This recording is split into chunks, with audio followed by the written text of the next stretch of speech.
We all know the beauty industry has come a long way, but have you ever wondered what our grandmothers or even great-grandmothers used to achieve that flawless, ageless beauty? Well, you're about to find out. In this video, I am unearthing the relics of beauty history, and the best part is that these classic skincare products are still available for you to try. I've scoured the internet to bring you the most intriguing, effective, and iconic vintage skincare treasures that can elevate your beauty routine. Whether you're a skincare connoisseur, a history buff, or just curious to see what secrets our ancestors held, you won't want to miss this. So grab your seat in the time machine and let's journey through the decades of beauty right here on Beauty Time Capsule. Hello there, beauty enthusiasts, and welcome back to my channel. And my name is Laura, and today we're taking a journey back in time to unlock the timeless secrets of beauty. We're diving into the world of vintage skincare products that you can still buy today. So if you're ready to discover the past and the hidden gems of vintage beauty, stay tuned. So first on the list is Camay Beauty Soap, and I'm left wondering if this is the very same pink beauty soap that the marvelous Miss Maisel's mother, Rose, cherished and kept off limits to Susie in the marvelous Miss Maisel. And this pink bar of soap was super popular in the 1950s and 60s, and it's interesting to go back and kind of look into the history of soap and where it all started. So the origins of soap can be tracked back to a serendipitous byproduct of a distant outdoor cookout,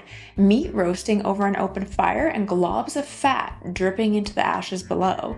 This accidental union led to a chemical reaction that yielded a slick substance, surprisingly effective at removing dirt from the skin and enabling it to be rinsed away. Recorded recipes for making soap can be tracked back almost 5,000 years, showcasing diverse formulations originating from regions such as Mesopotamia, Egypt, ancient Greece, and Rome. In the United States, the soap industry had its beginnings thanks to an unexpected connection between bacon and candles. The history of commercial cleaners is closely intertwined with lighting because both traditionally relied on animal byproducts. As the country underwent industrialization, people shifted away from raising their own animals for slaughter and began purchasing from butchers. In 1837, William Proctor, a candle maker from Cincinnati, broadened his focus from producing candles to venturing into soap production. This decision led to the establishment of a company that, in partnership with James Gamble, would eventually become the world's largest consumer products corporation. This strategic shift was particularly wise considering the growing popularity of gas lamps. And in just a few decades, innovators like Thomas Edison would render candles primarily reserved for religious ceremonies and setting the mood during bath time. One of the earliest soaps to achieve nationwide distribution was Ivory, produced by Procter & Gamble. Originally introduced as a plain white soap, Ivory was designed to compete with Spanish Castile soap,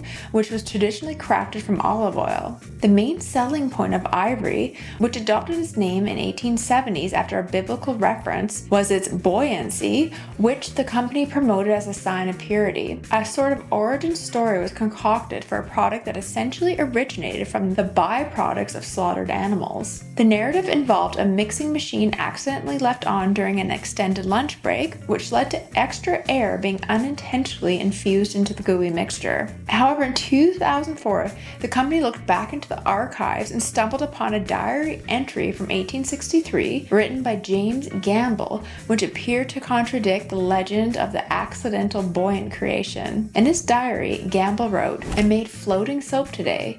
I think we'll make all of our stock that way." In 1926, Procter & Gamble introduced Camay in the United States, marketing as the soap of beautiful women. The original packaging featured an elegant lady in profile, portrayed as a cameo. Advertising campaigns from this time focused on young brides who marveled at the softness of their skin after using Camay. Camay was all about evoking a sense of feminine luxury and even sensuality, standing out from other utilitarian soaps like Ivory. Camay maintained its popularity well into the 60s and 70s. For some, this soap has been a lifelong constant, passed down through generations from mothers to grandmothers. Initially, Camay began as a pure white soap, as many soaps at the time used coloring to hide imperfections and impurities. However, it eventually transformed into the fragrant pink bar that adorned countless soap dishes and bathtubs for generations. generations. While Camay is not as widely available in physical stores in the United States these days, it can still be conveniently sourced online. I think you can get it on Amazon, but I'm sure it's not as good as the vintage one. Dedicated enthusiasts often purchase Camay soap bars by the case, fearing that Procter & Gamble might discontinue its production. And let me know in the comments below if you ever used this soap or if you remember back in the day anyone using it. For an extended period, Camay's motto was Camay, the soap designed for attractive women.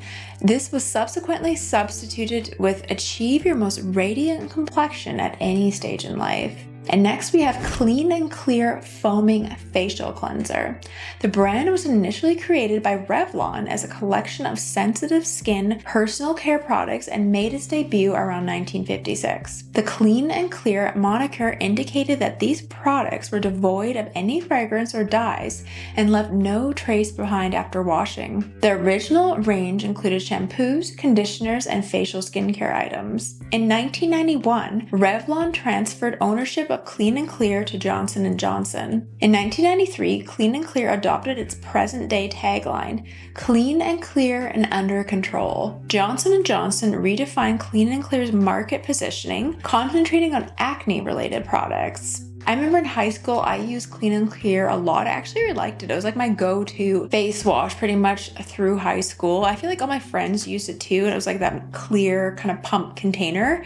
And I really liked it. I felt like it was pretty good and it didn't like dry out my skin. I just feel like everyone kind of used it in the 90s. Let me know in the comments below if you use Clean and Clear in the 90s or in your childhood, or if you still use it. I love the vintage one though.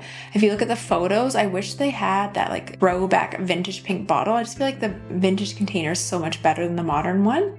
And next we have Nivea, and Nivea has been a trusted companion to families for more than a century, offering its support through thoughtfully chosen ingredients. Women have practiced skincare for centuries, and these routines have evolved significantly over time, varying from one continent to another. The 20th century marked a pivotal period in the history of skincare products, as they became accessible to all women, not just the privileged few. Just like in today's skincare world, trends in skincare came and went. For instance, in the 1920s, the focus was on products that promised a more youthful complexion, reflecting the vibrant spirit of the era embodied by flappers. By the 1960s, the concept of multi-step skincare, involving the use of cleansers, toners, and moisturizers, a routine that's familiar to us today, was introduced.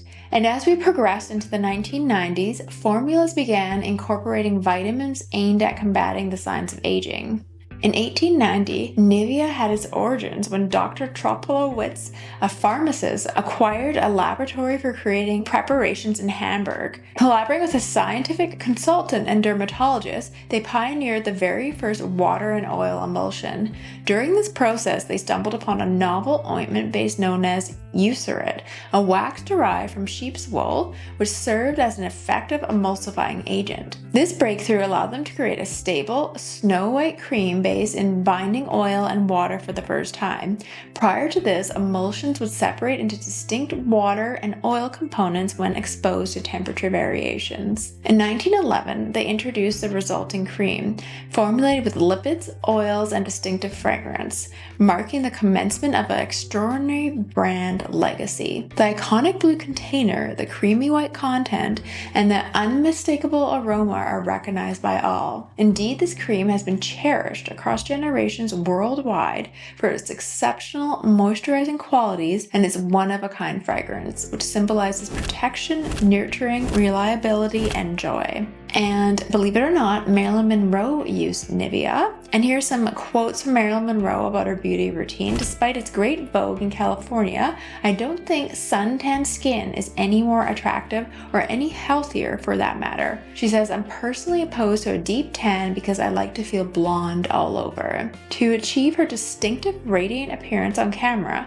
Marilyn Monroe would generously apply Vaseline, or believe it or not, the classic white Nivea cream as a base under her makeup. Additionally, she also used Erno Laszlo's cream, Formula 39, as a balm to treat her scars, as well as a deep moisturizer and the versatile Active Cetaphil cream. And she also loved products like Elizabeth Arden's 8-Hour Cream, Pond's Lanolin, and olive oil were reportedly applied generously to her skin. And she also avoided the sun. And I keep like a mini blue tin of Nivea in my purse, and I use it to moisturize my hands throughout the day. It's definitely my go-to moisturizer, and I kind of love the smell. It's very vintage. And next we have Noxzema Deep Cleansing Cream. And Noxzema Deep Cleansing Cream sells a staggering 35 million jars a year, and its revenue last year exceeded 71 million. While specific sale figures are closely guarded, industry sources indicate that independent surveys have consistently ranked Noxzema as a top-selling single cream in the world, with Pond's Cold Cream holding the second position. So that's interesting. I always thought Pond's Cold Cream would sell more, but I guess Noxzema is higher up in the rankings. Let me know if you use Noxzema.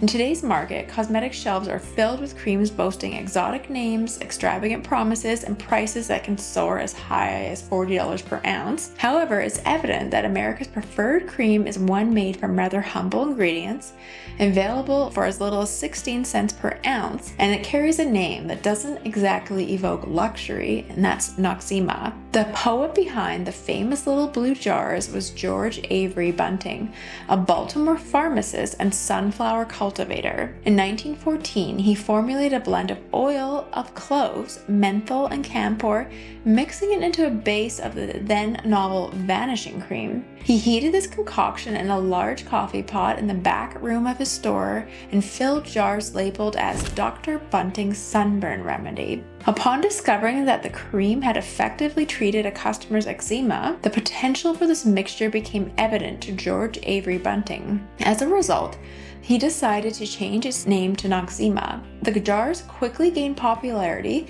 with sales skyrocketing from 100,000 in 1917 to the millions of jars sold today. Early advertisements of Noxzema emphasized the cream's effectiveness as a sunburn remedy, even though the depicted bathing beauties were so well covered that it seemed unlikely that they would experience a sunburn. The silver and blue Noxzema blimp became a common sight above popular beach destinations like Coney Island during the 1920s. Notably, in 1929, when Richard E. Byrd embarked on his exploration of the South Pole, the expedition carried a case of Noxzema to combat chapped hands. Over time, a growing array of uses for the cream emerged, indicating applications for babies, addressing adolescent blemishes, and serving as an aftershave for men, with the later introduction of brushless shave cream. In 1950, sales received a significant boost when an employee with sensitive skin revealed that she used it for washing her face, leading to the company to advertise it as a face wash. Customer testimonials rolled in, with some using it as shampoo, others applying it to their horses and cows, and one individual even reporting success in treating a sick tree limb with it. Notably, the Baltimore Zoo employed Noxzema on the paws of a monkey that had become irritated while creating abstract paintings. Let me know in the comments below if you have any unique uses for Noxzema. Every time I research it, it makes me want to go buy a jar. The company expanded its horizons by introducing CoverGirl, a complete cosmetics line featuring professional models like Sybil Shepherd for endorsements. However, Noxzema's core message still reflects Dr. Bunting's straightforward and homely concept that one cream can serve all household needs. The iconic round blue jar has replaced the old octagon design, and the label has been updated. What once sold for a dime in 1914 is now obviously priced at around $10 a jar.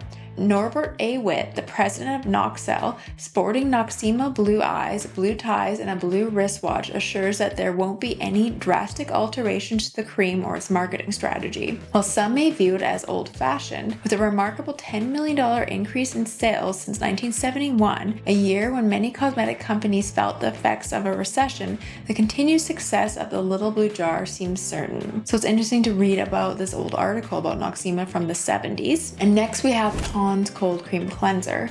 And Pond's originated in 1846 as a medicine firm with the involvement of Theron T. Pond, a pharmacist hailing from Utica, New York.